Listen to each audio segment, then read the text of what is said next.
താന്യം ഗ്രാമപഞ്ചായത്തിലെ ഹരിതകർമ്മ സേനയ്ക്കുള്ള വാഹനം താന്യം ഗ്രാമപഞ്ചായത്ത് president N.A. Peethambaran flag off ചെയ്ത് ഉദ്ഘാടനം നിർവഹിച്ചു. ചടങ്ങിൽ വൈസ് പ്രസിഡന്റ് മീന സുനിൽ, വികസന standing committee chairman K.R. Pratheesh, ക്ഷേമകാര്യ standing committee chairperson Shaniba Noushil, ആരോഗ്യ വിദ്യാഭ്യാസ standing committee chairman M.K. Sivaraman, ward മെമ്പർമാരായ V.K. Santhosh, Shimmy Sivadas, Ajitha Mohanan, A.K. Anilkumar, Shyni Balakrishnan, Sathi Jayachandran, P.R. Surendranath, Mini Chandran, Sreekesh S. Chandran, ഗ്രാമപഞ്ചായത്ത് സെക്രട്ടറി സുനിത എന്നിവർ സംസാരിച്ചു.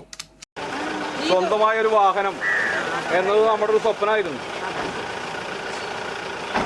തൃശ്ശൂർ നഗര കോർപ്പറേഷൻ്റെ നഗര സഞ്ചയിക പദ്ധതിയുടെ ഭാഗമായി 5.25 ലക്ഷം രൂപ എന്തോ ഒരു ഉൾവിളി വന്ന മാതിരി അവസാന ദിവസം ഞാനും സെക്രട്ടറിയും വൈസ് പ്രസിഡന്റും കൂടി കോർപ്പറേഷൻ ഓഫീസിൽ പോയപ്പോൾ 5.25 ലക്ഷം രൂപ ബാക്കിയുണ്ട്, അത് വേണമെങ്കിൽ നിങ്ങൾക്ക് തരാം. അപ്പോൾ അത് നമ്മുടെ ഭരണസമിതിക്ക്